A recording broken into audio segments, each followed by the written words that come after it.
I did do a live show in the title, which I've been preaching to all week, that this could be a trap game.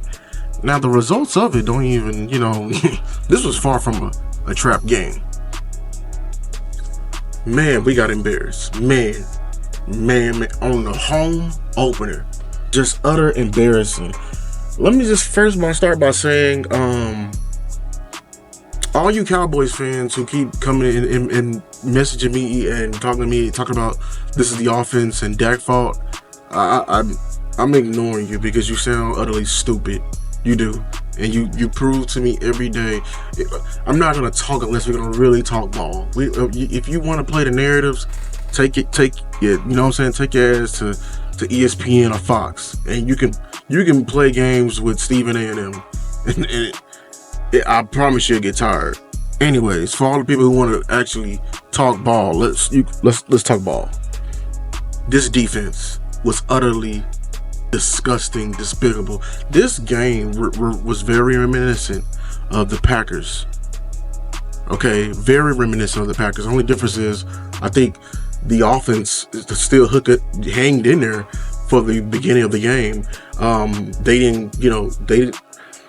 This time around, they actually scored on 5 of their possessions, even though it may have been field goals. They actually been scoring. They actually did, the utter bare minimum. This defense was just wet tissue paper. This defense couldn't stop a cold. It couldn't stop a cold. And speaking of colds, there's a sickness on this team of toughness that's been lingering since the days has begun and it's still here. And here's some of the symptoms I talk about.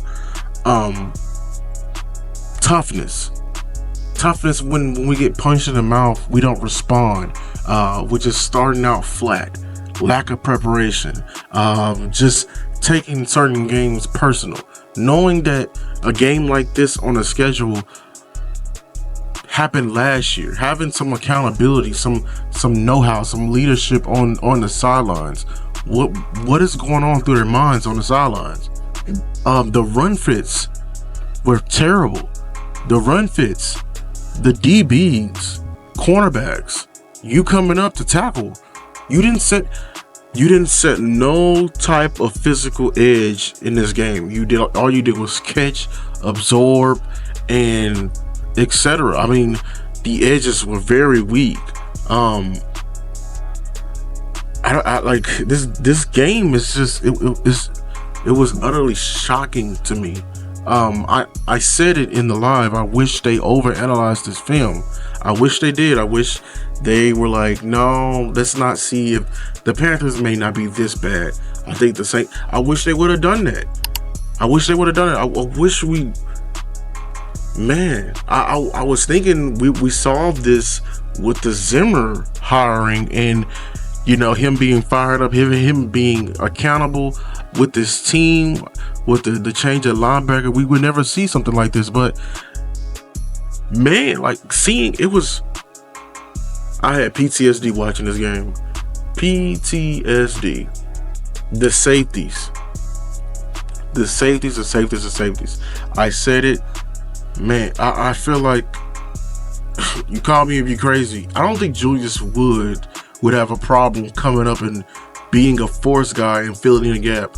Now he might got it wrong the first and second time, but I feel like he was come with some bang. And then I feel like he'd be a lot better as a shell coverage. Donovan Wilson and Malik Hooker look terrible today. They look their age.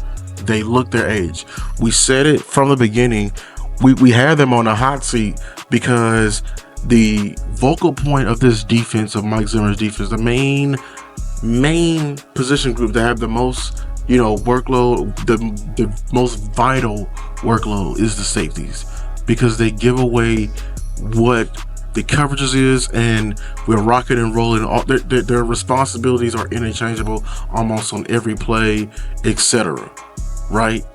And like I preached this in my live. If you was watching, shout out to everybody that was watching this past week with West Coast Cowboy. I said my coach preached was alignment, assignment, and execution. And I said this is going to be alignment and assignment was going to be very vital this week because we are a team that likes to disguise and we're facing a team that likes to dress up. So it was going to be very, very crucial that we know our assignments this go round, because as we're rocking and rolling, the team is also motioning and gathering evidence as well. And I also said that the safeties will be very much tested this game, especially Shaheed. I said he was a big play guy. He's a guy that doesn't have a lot of catches, but when he does get going, the speed says it all. And man, how many times did I get the notification 60-yarder, 70-yarder, walking past the safeties in too high? That is utterly unacceptable. DB coaches, hit the chat. Y'all know it. Give your take. Y'all know it. That is utterly ridiculous to be giving up something across the middle and we're too high and the guy is getting behind the both of us. That tells me some DBs that don't have good hips, that are not great in space, that can't cover. And if you can't cover, my God, you don't need to be playing in this defense. I'm gonna keep it 100%. You don't need to be playing in this defense. I don't care how good you can tackle. I don't care how good you can take off somebody's head when they come across the middle. I love those things. You know, those are highlight plays that get us going. But the meat and potatoes of this defense is you being able to cover. To cover it, to hold the shell. We're in shell coverage down the field. We can't be getting beat, because the moment somebody can take the top off of it, now we're in an utter just disadvantage, and we're just scrambling to just maintain and just contain. And I think that's why we didn't see any emotion from Zimmer on the sidelines, because he's just like, man, the position group that I emphasized to them the most got torched, and Kubiak had him wide open. Like he busted the whole defense wide open in the whole plan. But I mean, back to Zimmer. I mean, I got PTSD because Zimmer, you kept Micah Parsons on the defensive line for what? I wouldn't do that. I don't get paid the millions, guys. So I'm just sorry. I mean, if I'm constantly getting hit with the zone sweeps and they're sweeping away from Micah, if they're pin and pulling Micah, I'm getting Micah off ball and taking on these blocks with leverage. I have to change it up. I'm not gonna sit there and just constantly get beat to the edge, and now where we're finally we fall into Kubiak's hand and he's throwing the screen, but I can't. Man. So, man, like, it's just night and day. We was praising this defense constantly all preseason and up to the first week, and then they get knocked in their face. And it's just a lack of toughness all around. I wish, Zimmer's down on the sideline. I wish he can get in, like, literally dig into the chest of these players and just bring out the toughness and the enforcer out of them. But nothing happened. And then, that's the defense. The defense have like 44 points, unacceptable. 200 yards on the ground, unacceptable. That's where this game was lost. This offense, I feel like this offense, we need something else.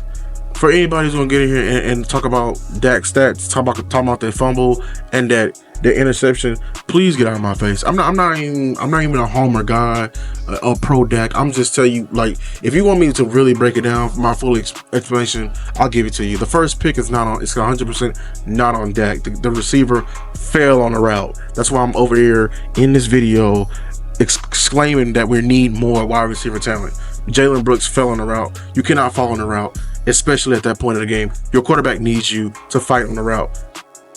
Like, I don't think if you're sitting here, either a Dak hater or you just don't like Dak. I mean, because if you watch the game, man, the play in the end zone where Tober just waiting on the ball and not attacking it, not high pointing it, etc., not attacking the ball, and he gets smacked by Tyrann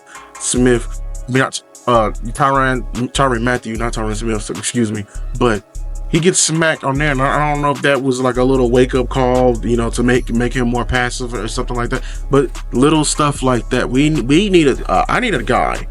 I see Foots, you know, tweeting about Flournoy. I mean, I'm not opposed to it because I like the body type of Flournoy, but then again, we are bringing in another rookie in to you know, to take the load off and to expect something different. I mean, here's the flaw of our, you know, our roster construction again coming about. We went into the season with just CeeDee and no run game, and then what else? And we're giving Dak to say, hey, fix it. Not to mention the play calling has been terrible, in my opinion. The run game cannot get it. This is just a team that is built to only play with a lead. This is very much so. This is not a team that can go through a shootout with another team. And maybe people are gonna blame the testament on Dak, and I'm just gonna look at you like, what is our weapons outside of CeeDee? Who are our weapons outside of CeeDee? Who legitimately? Who are our weapons? Right? So we moved some money around, some restructuring the contract I saw last week. So hopefully we can either go get an edge or a rusher. Here's a silver lining, Cowboy fans. This is upset week. I would say ours like was utter beatdown. So it's gonna get talked about the most. Hopefully that lights a fire under this team, like just mentally. But pretty much everyone lost. Niners lost. Ravens lost. Lions lost. A lot of teams lost this week. No excuses though, but the NFL is week to week, up and down. I'm glad to be, you know, half cup, you know, cup full, half. What's the saying? To keep a positive mindset. This did happen early on. The only thing is, it's just very reminiscent from last year. Very reminiscent. So we're gonna be breaking down this film all week. I might drop another video going in depth of what I saw, and then it's on to the Ravens because this game next week is gonna really show me like how much y'all want it. It's gonna be a very, very desperate game from two teams. The Ravens coming in at 0-3, and you 1-1 off of, you know, a high in the Browns and then a low versus the Saints. So we're gonna see how bad do you want it, and I really do feel like there's some changes that we need to make. But hey, listen, y'all, that's been my time. I'm Loose Takes. Listen, at the end of the day, it's your team, your take. Give me your takes down below. Let me know what you saw. Please, please, please show your ball knowledge. Please don't blame this on Dak, man. I hope y'all understand it. Watch the film, read the stat sheet. Don't just go superficial with interceptions and fumbles. Please, please, please watch the game over if you have to, man. Until next time, man. Peace.